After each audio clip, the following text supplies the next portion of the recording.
তুমি সম্ভাব্য কোনো একটা পয়েন্টের মধ্যে পেয়েছো জিপিএ 5, হয়তো অনেক মার্ক পেয়েছো, নয়তো জিপিএ 5 পেয়েছো অনলি। তারপর হয়তো বা তোমার এখানে 4.50 বা 4 পয়েন্ট বা 3 পয়েন্ট। এখানে তুমি কোন কলেজে ভর্তি হতে পারবা? সরকারি কলেজগুলো, বেসরকারি কলেজ, মাঝারি মানের নাকি নিম্নমানের নাকি উচ্চমানের? তো এই ভিডিওতে আমরা এই চারটা তোমাদেরকে বোঝানোর সুবিধার্থে আজকে আমরা চারটা বানিয়েছি এবং তোমাদেরকে বুঝিয়ে দিব যে একটা আসন সংখ্যা, ভর্তির যোগ্যতা সব মিলেয়া তোমার কোন পয়েন্টে কোন কলেজে চান্স হইতে পারে সম্ভাব্য। এটা হয়তো পারে যে আমরা যেটা বলছি সেটাই হবে, বা কোনো কোনো ক্ষেত্রে হালকা পাতলা একটু এদিক ওদিক হইতে পারে। তোমাদের রেজাল্ট অনেক ভালো এসেছে এবছর, তোমাদের রেজাল্ট যথেষ্ট ভালো। তুমি কত পয়েন্ট পেয়েছো এটা এটা তো তুমি আশা করি এখন আর কোনো অজানা কোনো কিছুই না। সো এই জায়গায় তোমার পয়েন্ট উপর ডিপেন্ড করে তোমাকে কলেজগুলো চুজ করতে হবে। বাংলাদেশের কয়েক হাজার কলেজ আছে, প্রায় 15 লাখ থেকে 16 লাখ আসন সংখ্যা রয়েছে। তোমরা ভর্তি হতে পারবা, পর্যাপ্ত আসন পাবা। তবে ভালো কলেজগুলো ঠিক এই যে উচ্চমানের সরকারি কলেজ এবং উচ্চমানের বেসরকারি কলেজ, এই দুইটা সেক্টরে অনেক কম্পিটিশন হয়। এই দুইটা সেক্টরে কম্পিটিশন কারণে অনেকে কলেজও পায় না। ব্যাপারটি কীরকমের যে তুমি এই দুইটা সেক্টরে কম্পিটিশন করতে করতে লাস্ট ভর্তি শেষ হয়ে যাবে, তখন তুমি কোনো কলেজও পাবে না। তখন নিম্নমানের কলেজটা তোমার কপালে জুটবে না যদি তুমি সঠিক কলেজ সঠিক সময় আবেদন করতে না পারো। তো এই ভিডিওটা কিন্তু অত্যন্ত ইম্পর্টেন্ট। তুমি কি বুঝতে পারছো আমি কী বলছি? তো চলো ভাই আমরা শুরু করি। তোমরা যারা আমাদের চ্যানেল এখনও সাবস্ক্রাইব করে রাখো, কারণ কলেজ ভর্তি সব information A to Z Shovon ভাই তোমাদেরকে দিবে। আর তোমাদের কোনো প্রশ্ন থাকলে সেটা কিন্তু শোভন ভাই এখানে কমেন্ট করো, বা আমাদের ফেসবুক গ্রুপে জয়েন হয়ে যাও, সেখানেও কিন্তু এই বিষয়গুলো নিয়ে আলোচনা আমরা করব। তো এখানে কী বলা হয়েছে প্রথমত আগে একটু বোঝো। আমি এখানে প্রত্যেকটা পয়েন্ট বাই পয়েন্ট ধরে ধরে কথা বলবো। আসন সংখ্যা যোগ্যতা কলেজের উপর ডিপেন্ড করে। অনেক কলেজে আসন সংখ্যা যোগ্যতা আছে, আবার অনেক কলেজে সেগুলো নাই। তা আমি এখানে শুরুর দিক থেকে শুরু করছি, একদম নিচ থেকে, যে এই পয়েন্ট হলে তুমি কোন কলেজগুলোতে চান্স পাইতে পারো। 2 পয়েন্ট অর্থাৎ 1 পয়েন্ট থেকে 2 পয়েন্ট যাদের আছে তারা এদিক ওদিক তাকাইওই না, কারণ তোমার একমাত্র সুযোগ হবে শুধুমাত্র নিম্নমানের বেসরকারি কলেজে। শুধুমাত্র নিম্নমানের বেসরকারি কলেজে। সরকারি কলেজ খুবই কম পাইতে পারো, কিন্তু নিম্নমানের বেসরকারি কলেজ বলতে আমি এখানে বুঝাচ্ছি যে কলেজে দেখা যায় যে খরচ একটু বেশি, বা যে কলেজগুলো দেখা যায় পড়াশোনার মান একটু কম। কারণ তুমি বুঝো তোমার রেজাল্টের উপর হবে। তুমি 2 পয়েন্ট নিয়ে যদি সরকারি কলেজে অ্যাপ্লাই করো, তোমাকে কি সেখানে চান্স দিবে না। তুমি যদি মাঝারি মানে বেসরকারি কলেজ বা সরকারি কলেজে অ্যাপ্লাই করো, চান্স পাবা না। সো তোমাকে একটু নিম্নমান, এখানে নিম্নমান বলতে দুনিয়াতে কিছু নাই, আমি জাস্ট বুঝাচ্ছি কলেজের রেজাল্ট বা কলেজের যে পরিবেশ সব মিলে জিলেই বলতেছি নিম্নমান। ঠিক আছে, জাস্ট তোমাদের বোঝানোর সুবিধার্থে শব্দগুলো ব্যবহার করতে হচ্ছে, বাট এটা আমার কাছে খুব খারাপ লাগছে, কিছু করার নেই। বাট এই কলেজগুলো তোমরা অ্যাপ্লাই করবা, তা সরকারি কলেজ না বেসরকারি কলেজে। এবং সরকারি কলেজে অ্যাপ্লাই করতে পারো যে কলেজগুলো দেখা যায় একদম গ্রাম পর্যায়ে রয়েছে, খুবই গ্রাম পর্যায়ে, সেগুলো তুমি অ্যাপ্লাই করতে পারো যদি 2 পয়েন্টে কোনো কলেজে অ্যাপ্লাই করা যায়। 2 পয়েন্টে কোনো সরকারি কলেজে তুমি যোগ্যতায় পারবা না, এই যে যোগ্যতায় পারবা না। কারণ প্রত্যেকটা কলেজে একটা রুলস অ্যান্ড রেগুলেশন আছে। যেমন ধরুন আমি যদি বলি উচ্চমানের সরকারি কলেজ, ঢাকার 2টা কলেজের কথা বলি। ঢাকার ধরুন একটা কলেজ যদি ঢাকা কলেজ, সেখানে তুমি জিপিএ 5 ছাড়া অ্যাপ্লাই করতে পারবে না। জিপিএ 5 ছাড়া অ্যাপ্লাই করতে পারবে না। আবার যদি উচ্চমানের বেসরকারি কলেজ বলি, তুমি ধরো নটরডেম বা রাজক উত্তরা মডেল কলেজ, এগুলোতে তুমি জিপিএ 5 ছাড়া অ্যাপ্লাই করতে পারছো না। কথাটা বুঝতে পারছো? তো ঠিক এরকমভাবে বিষয়টা রয়েছে যে তোমাদের 2 পয়েন্ট যারা পাবা তারা মোটামুটি কায়দে বেসরকারি কলেজগুলো ট্রাই করবে, যেগুলো একটু মিড রেঞ্জে বা নিম্নমানের রয়েছে। এরপর আসি 3 পয়েন্ট, যারা দেখা যায় 2 পয়েন্ট থেকে 3 পয়েন্ট পেয়েছো, বা এই ক্যাটাগরিতে যারা রয়েছো, যারা ডি পাইছো সি পাইছো, তারা কোন কলেজগুলো অ্যাপ্লাই করবা। তোমার ক্ষেত্রে নিম্নমানের সরকারি কলেজগুলো তুমি ট্রাই করতে পারো, এবং তোমার ক্ষেত্রে নিম্নমানের বেসরকারি কলেজগুলো আমি সাজেস্ট করবো। নিম্নমানের বেসরকারি কলেজ এবং মাঝারি মানে বেসরকারি কলেজ।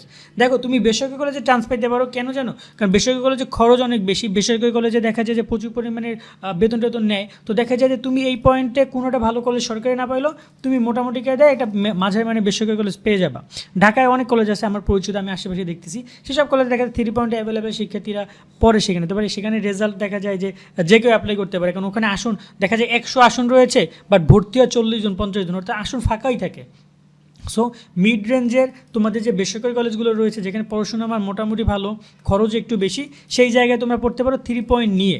3.50 যদি রেজাল্টটা, সেই রেজাল্টটা দেখা যায় বেশিরভাগই হচ্ছে কমার্স এবং আর্টসের শিক্ষার্থীদের ক্ষেত্রে বলবো তোমরা এই 3.50 রেজাল্ট নিয়ে তোমরা নিম্নমানের সরকারি কলেজ এবং মাঝারি মানের সরকারি কলেজে ট্রাই করতে পারো। কথাটা বুঝছো? তোমরা কাকে পারবা আমি বলতেছি, কাদেরকে আবারও বুঝো। 3.50 শুধুমাত্র মানবিক এবং ব্যবসা শাখা শিক্ষার্থীদের। তোমরা নিম্নমানের সরকারি কলেজে অনায়াসে চান্স পেয়ে যেতে পারো, মাঝারি মানের কলেজে অনায়াসে চান্স পাইতে পারো। তবে 3.50 যদি থাকে কোনো একটা সায়েন্সের স্টুডেন্টের, তুমি কোনো জায়গায় ওরকমভাবে চান্স পাবে না সরকারি কলেজে। তোমাকে নিম্নমানের সরকারি কলেজ তুমি ট্রাই করতে পারো, তার সাথে নিম্নমানের বেসরকারি কলেজ এবং মাঝারি মানের বেসরকারি কলেজ ট্রাই করতে পারো। কারণ মাঝারি মানের সরকারি কলেজে একটা স্টুডেন্ট যদি সায়েন্স থেকে চান্স পাইতে হয়, ওর মিনিমাম 4.50 লাগবেই। তো তুমি কিন্তু সেখানে এই 3.50 নিয়ে চান্স পাবা না। সো তোমরা 3.50 যদি সায়েন্সে থাকে তাহলে তুমি নিম্নমানের সরকারি, নিম্নমানের বেসরকারি এবং মাঝারি মানের বেসরকারি ট্রাই করবা। বাট যদি এই রেজাল্টটা মানবিক বা কমার্সের কারো থাকে তাহলে তুমি এখানে 4টা সবগুলো অ্যাপ্লাই করতে পারো, এই ধরনের সব জায়গায় তুমি যাইতে পারো, অনায়াসে চান্স পেয়ে যাবা। 4 পয়েন্ট নিয়ে কথা বলি। 4 পয়েন্ট এটা একটা খুবই বলতে পারো যে আপস অ্যান্ড ডাউন রেজাল্ট। অনেকেই হয়তো বা এই রেজাল্টটা নিয়ে খুশি না, দেখো কিছু করার নেই, রেজাল্ট যদি চলে এসেছে এই জায়গায় তুমি যদি চান্স পাইতে চাও 4 পয়েন্ট, এটা যদি সায়েন্সের রেজাল্ট থাকে তাহলে আমি তোমাকে বলবো তুমি মাঝারি মানের কলেজগুলো ট্রাই করতে পারো। বাট তোমার জন্য এই 4টা একদম ওপেন হয়ে যাবে। উচ্চমানের সরকারি কলেজ তুমি 4 পয়েন্ট নিয়ে চান্স পাওয়া টাফ। যদি অনেক আসন সংখ্যা থাকে তাহলে তুমি ট্রাই করতে পারো, তবে যদি আসন সংখ্যা খুবই কম থাকে তাহলে তুমি সেখানে চান্স পাবা না। দেখা যায় যদি তোমার সেখানে আসন সংখ্যা 300-400 থাকে গ্রাম পর্যায়ে কলেজে, তাহলে তুমি অ্যাপ্লাই করতে পারো। এখন ঢাকায় ধরো ঢাকা সিটি কলেজে বলছে 4 পয়েন্ট নিয়ে তুমি অ্যাপ্লাই করতে পারবা, যোগ্যতা কত 4 পয়েন্ট ঢাকা সিটি কলেজে, কিন্তু ঢাকা সিটি কলেজে অ্যাপ্লাই করবে মিনিমাম 10,000। তো 10,000-এর মধ্যে 4 পয়েন্ট আছে ধরে নাও যে 6,000, আর 4,000 জিপিএ 5। তো জিপিএ 5 কি নিবে না তোমাকে নিবে বলো? অফকোর্স তোমাকে নিবে। তাহলে শুধু শুধু যেসব কলেজের তোমার খুব হাই লেভেলের একটা রয়েছে, হাইপ রয়েছে, সেই লেখানে যাওয়ার দরকার নেই। তো তোমরা এই জাস্ট 4টা কলেজে তুমি অ্যাপ্লাই করবা। আর 4 পয়েন্ট নিয়ে যারা রয়েছে, 4 পয়েন্ট নিয়ে মানবিক এবং তোমার ব্যবসা বিভাগে যারা রয়েছে, তুমি যদি ভর্তি হতে চাও তোমরা কিন্তু অনায়াসে একটা কলেজে, ভালো কলেজে, উচ্চমানের সরকারি কলেজ না পারলেও উচ্চমানের বেসরকারি কলেজ পাবা। কারণ আমার পরিচিত আমাদের, আমি যদি বলি এখানে ঢাকায় আমার MBA ছিল তেজগাঁও কলেজে, তেজগাঁও কলেজে অনেক শিক্ষার্থী 4 পয়েন্ট নিয়ে চান্স পেয়েছে। আমি কলেজে গিয়ে ওদের সাথে কথা বলেছি, তো দেখা যায় অনেক 4 পয়েন্ট নিয়ে চান্স পায়, 4.50 নিয়ে চান্স পায় যারা কমার্স এবং আর্টসের রয়েছে। বাট সায়েন্সের চান্স পাওয়াটা টাফ এই 4 পয়েন্ট নিয়ে, এই মাঝারি মানের বা উচ্চমানের সব বেসরকারি কলেজগুলোর ক্ষেত্রে। এবং খরচে কিন্তু বেসরকারি কলেজ মানে কিন্তু প্রচুর পরিমাণে বেতন, প্রচুর খরচ আছে। কেমন সরকারি কলেজে দেখা যায় 1 বছরে তুমি 2 বছরে তোমার যে খরচ সেটা এখানে মাত্র 2 মাসের খরচ। কথা বুঝছো? তো এই বিষয়গুলো রয়েছে। তো 4 পয়েন্ট যারা পাচ্ছ মোটামুটি তোমরা যারা সায়েন্সের, তোমরা এখানে সবগুলো ট্রাই করবা, আর বেসরকারি কলেজে ট্রাই করতে পারো। বাট 4 পয়েন্ট যদি থাকে তোমার হচ্ছে গিয়া যে মানবিক এবং ব্যবসা, তোমরা অবশ্যই বেসরকারি কলেজগুলো ট্রাই করবা, ঠিক আছে? সরকারি কলেজ পাবা না। 4.50 যারা রয়েছে, 4.50 যদি কমার্স এবং মানবিকের হয় তোমার রেজাল্ট যদি, তাহলে তুমি আসন সংখ্যা এবং ভর্তি যোগ্যতা একটু ভালো করে লক্ষ্য করবা এবং উচ্চমানের সরকারি কলেজগুলো চান্স পাবা। দেখো এবছর প্রায় 1,82,000 শিক্ষার্থী জিপিএ 5 পাইছে। এখন সবাই তো আর ভাইয়া তোমার তার মধ্যে সায়েন্সেরই অধিকাংশ শিক্ষার্থী, কমার্স এবং আর্টসের খুব কম শিক্ষার্থী রয়েছে। তো এক্ষেত্রে উচ্চ পর্যায়ে সরকারি কলেজগুলোর ক্ষেত্রে 4.50 একটা A+-এর সমান। কারণ সায়েন্স আর্টস থেকে একদম যে আহামরি অনেক A+ পায় তা কিন্তু না, A+-এর পরিমাণটা কম, একদম কমও পায় না আবার কিন্তু অনেক বেশিও না। সায়েন্সের শিক্ষার্থী সবচেয়ে বেশি জিপিএ 5 পায়। সো এই 4.50 ওভারঅল ধরা যায় একটা জিপিএ 5-এর উপরে বা জিপিএ 5-এর মতো। সো 4.50-এর উপরে যারা রেজাল্ট করেছো বা যাদের পয়েন্ট আছে, তুমি উচ্চমানের সরকারি কলেজগুলোর ক্ষেত্রে ট্রাই করতে পারো। আর যদি তোমার জিপিএ 5 থাকে তাহলে তো কোনো টেনশনই নেই। আবারও বলছি, এই রেজাল্টটা মানবিক এবং কমার্সের জন্য সরকারি কলেজগুলোকে আমি সাজেস্ট করছি। তার সাথে তো বাকিগুলো সব রয়েছেই। সরকারি কলেজ সাজেস্ট করা মানে তুমি বেসরকারিতেও পারবা এবং নিম্নমান মাঝারি মানের বেসরকারি কলেজগুলোতেও তুমি অনায়াসে অ্যাপ্লাই করতে পারবা। এরপরে তোমাদের রয়েছে কি, এরপর রয়েছে তোমাদের এই যে 4.50 যদি সায়েন্সের শিক্ষার্থীরা পাও, তুমি এখানে উচ্চমানের সরকারি বেসরকারি কলেজে অনায়াসে চান্স পেয়ে যাবা। যেমন ঢাকা কমার্স কলেজের কথা আমি বলি, ঢাকা কমার্স কলেজের সায়েন্সের জন্য সিট আছে মেবি 1,000 না কতজনই আছে। তো এই 4.50 নিয়ে কিন্তু অনায়াসে এরকমের উচ্চমানের ভালো ভালো বেসরকারি কলেজগুলোতে তুমি চান্স পেয়ে যাবা। কেমন ভালো ভালো বেসরকারি কলেজ তুমি চান্স পেয়ে যাবে সায়েন্সের শিক্ষার্থীরা। তবে টপ লেভেলের কলেজগুলোতে তারপর একটু ধোঁয়াশার বাইরে, কারণ দেখা যায় আবেদন যদি অনেক বেশি পড়ে যায় তখন কিন্তু ঝামেলাটা লাগিয়েই যায়। তবে সবার শেষে রয়েছে, আমি তোমাকে বলি জিপিএ 5। আমি তার আগে তোমাদেরকে একটু জিপিএ 5টা ক্লিয়ার করে দেই। জিপিএ 5 যারা পাচ্ছ, বিশেষ করে সায়েন্সের শিক্ষার্থীরা, তোমরা যদি পারো উচ্চমানের বেসরকারি কলেজটাকে অফকোর্স 1-2-এ রাখবা এবং সরকারি কলেজ ট্রাই করতে পারো। বাট সরকারি কলেজের ক্ষেত্রে তোমাকে মার্কটা অনেক বেশি হইতে হবে। কথা বলি ঢাকা কলেজের কথাই ধরো নাও, বা ঢাকা বিজ্ঞান কলেজের কথা, বা তোমার হচ্ছে গিয়ে যে এখানে যদি ঢাকার আরও কয়েকটা বেসরকারি কলেজের কথা বলি, সেখানে মার্কের উপর সব কিছু ডিপেন্ড করে। অনেকে 1200 মার্ক নিয়েও চান্স পায় না। তোমাদের রেজাল্ট ভালো, তো দেখা যায় যে মার্কটা অনেক ইম্পর্টেন্ট। তোমরা যখন মার্কশিট দেখতে পারবে, এই মার্কশিটে কিন্তু তোমরা যোগ করে দেখতে পারবা তুমি কত মার্ক পেয়েছো, এই সবগুলো যোগ করে দেখবা তোমার টোটাল মার্ক কত। সো এই মার্কগুলো অনেক ইম্পর্টেন্ট। এই ছেলেটা কিন্তু গোল্ডেন A+ পাইছে আমার রেজাল্ট, আমি কালকে ফার্স্ট ওর রেজাল্ট আমি দেখেছি, বেশ ভালো লেগেছে। তো এরকমই তুমি সুন্দর করে সব মার্কগুলো যোগ করে নেবে, তোমার মার্ক কত আছে। যদি মার্ক 1100-র উপরে থাকে, 1150-এর উপরে থাকে, তাহলে তুমি অনায়াসে উচ্চমানের সরকারি কলেজগুলোর জন্য ট্রাই করবা এবং বেসরকারি কলেজগুলো রাখতে পারো। বাট তোমার যদি জিপিএ 5 থাকে এবং মার্ক কম থাকে 1150-এর নিচে, তাহলে তুমি উচ্চমানের বেসরকারি কলেজগুলো একদম টপ লেভেল কলেজগুলোতে ভর্তির জন্য চেষ্টা করতে পারো। কেমন এর মাঝখানে আরেকটা কথা রয়েছে যে উচ্চমানের 1150, এটা আমি কতটুকু বলছি দেখো, এটা কিন্তু নির্ভর করে কলেজের উপরে। এখন অনেক কলেজ আছে, যেমন আমি যদি বলি ঢাকা ময়মনসিংহ একটা কলেজ আছে আনন্দমোহন কলেজ, ওখানে দেখা যায় 1100, আমি গতবার দেখেছিলাম যে 1200 নিয়েও চান্স পায়নি অনেকে, বা এরকমই একটা কি জানি ছিল, আমি গতবার গিয়েছিলাম ওখানে ভিজিট করতে। তো এরকম অনেক কলেজগুলো ছিল যে কলেজগুলোতে দেখা যায় 1200 নিয়েও ভালো ভালো কলেজে চান্স পাওয়া যায় না। বগুড়া আজিজুল হক আছে, রাজশাহীতে রাজশাহী কলেজ আছে, নিউ ডিগ্রি কলেজ আছে, চট্টগ্রামে আর রয়েছে কয়েকটা কলেজ, সিলেটে কয়েকটা রয়েছে, ওসমানী কলেজ টলেজ রয়েছে। তো দেখা যায় এইসব কলেজে দেখা যায় 1150 নিয়েও চান্স পাওয়া যায় না। সো তোমাদেরকে একটু মার্কটা ভালো রাখতে হবে। তাও প্রথমবার তোমরা এই রেজাল্ট যদি তোমাদের থাকে জিপিএ 5 থেকে এই রেজাল্ট, তাহলে তোমরা চেষ্টা করে যাবা।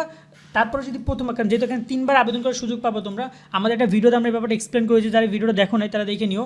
তো এই ভিডিওতে আমরা বলেছি কোথায় কী আবেদন করতে হবে, কখন কি আবেদন শুরু, তখন তোমরা দেখো তৃতীয় 3টা পর্যায় পর্যন্ত পারবে। তো তুমি প্রথমবার রিস্ক নাও, উচ্চমানের সরকারি কলেজ, উচ্চমানের বেসরকারি কলেজগুলোকে আবেদনের লিস্টে জায়গা দাও। তারপর যদি তুমি চান্স না পাও, তখন তুমি আবার সেকেন্ড টাইম চিন্তা করে যে কোথায় ভর্তি হতে পারবো। তবে এই জায়গায় আমার সিদ্ধান্ত থাকবে যে রিস্ক তোমাদেরকে নিতে হবে ভাইয়া, এটা রিস্ক ছাড়া কোনো কিছু হবে না। এখন আরেকটা কথা আমি বলি যে কোন কোন শিক্ষার্থী কলেজ পাবা না। প্রথমত দেখো, যারা তাদের রেজাল্টের উপর ডিপেন্ড না করে নিজের ইচ্ছা মতো কলেজ চয়েস দিবা, তারা চান্স পাবা না। আমি সাপোজ বুঝাই, ধরো না তোমার পয়েন্ট হচ্ছে 4 পয়েন্ট, এখন তুমি কও যে আমি পড়বো ঢাকার সবচেয়ে বেস্ট সরকারি কলেজে, তুমি চান্স পাবা না, তুমি কোনো কলেজ পাবা না, শিওর থাকো। কারণ ভাই ঢাকার একটা বেস্ট কলেজে যে 1150 মার্ক নিয়েও সে কনফিউজ থাকে, তো তুমি সেখানে কীভাবে 4 পয়েন্ট নিয়ে চান্স পাও বলো? তো এরকম কনফিডেন্স, যেটাকে বলা হয় ফেক কনফিডেন্স, এগুলো করা থেকে বিরত থাকো। তোমার যেমন রেজাল্ট তুমি সেই অনুপাতে আবেদন করবা, তাহলে তুমি খুব ভালো একটা কলেজ চান্স পাবা। তোমার রেজাল্ট খারাপ, তাহলে তুমি সেই রকম কলেজে যাও। তোমার রেজাল্ট ভালো হলে তুমি একটা ভালো কলেজ যাবা। তবে একটা কথা আমি সবসময় জন্য বলি, আমার একটা ছোটো ভাই ছিল, ও একটা আমাদের গ্রামের একটা কলেজ থেকে, যার মাথার উপরের যে চাল সেটা ছিল টিনের, ওই কলেজ থেকে চান্স পেয়ে বুয়েট থেকে শুরু করে 7টা ইউনিভার্সিটি চান্স পাইছে। সো পড়াশোনা নিজের কাছে, এটা ভালো কলেজ ঠিক আছে, হেল্প করে। নটরডেমে একটা ছেলে তাদের ফিউচার রেটটা অনেক ভালো, তাদের পাসিং রেট ভালো, তাদের সব কিছু ভালো, দেখা যায় ক্যারিয়ার অনেক ভালো করে। কিন্তু গ্রাম থেকে একটা ছেলে যদি চেষ্টা করে আসে, তার কিন্তু খারাপ হয় না। ওই যে তোমাদের 12 ফেল নামে একটা মুভি ছিল, তোমরা দেখছিলা? সেখানে ইন্টারভিউতে একটা কথা বলেছিল যে আপনি কেন মনে করেন নিজেকে যে আপনি যোগ্য? তখন কথাটা বলেছিল যে দেখেন, আমি এই মাউন্ট এভারেস্টে যিনি প্রথম উঠেছিল তাকে আমরা সবাই চিনি, কিন্তু যিনি বিনা অক্সিজেনে উঠছিল তাকে আমরা কয়জন চিনি? কিন্তু মূলত যিনি বিনা অক্সিজেনে এভারেজ জয় করছে, তিনি কিন্তু সবচেয়ে বেশি গুরুত্বপূর্ণ, বা তিনি একজন বিজয়ী, কারণ তিনি বিনা অক্সিজেনে গেছে। তো আমি হচ্ছে কি, উনি বলতেছে যারা ইংলিশ মিডিয়ামে পড়ছে তাদের তো অনেক অ্যাডভান্টেজ পাইয়ে আজকে তারা একদম টপ লেভেলের একজন ভালো স্টুডেন্ট। কিন্তু আমি সেই গ্রাম থেকে ধাক্কা খাইতে খাইতে নিজের চেষ্টা করতে করতে তারপরে আমি একটা ভালো কলেজে চান্স পাইছি বা ভালো ক্যারিয়ার করছি। সো ব্যাপারটা ঠিক এই যে তুমি যদি কিছু করতে চাও, তুমি একটা গ্রামের একটা খারাপ কলেজ থেকেও করতে পারবা। কথা বুঝছো? সো বিষয়টা এমন। আশা করি তোমরা বুঝতে পারছো। কলেজ ভর্তির ক্ষেত্রে আরও আমরা অনেক গুরুত্বপূর্ণ ভিডিও তোমাদেরকে করবো, সেগুলো জানিয়ে দিব। তাই আমাদের সাথে যুক্ত থাকো। আজকের মতো আমরা এখানেই বিদায় নিচ্ছি। সকলে অনেক ভালো থাকবা। আল্লাহ হাফেজ।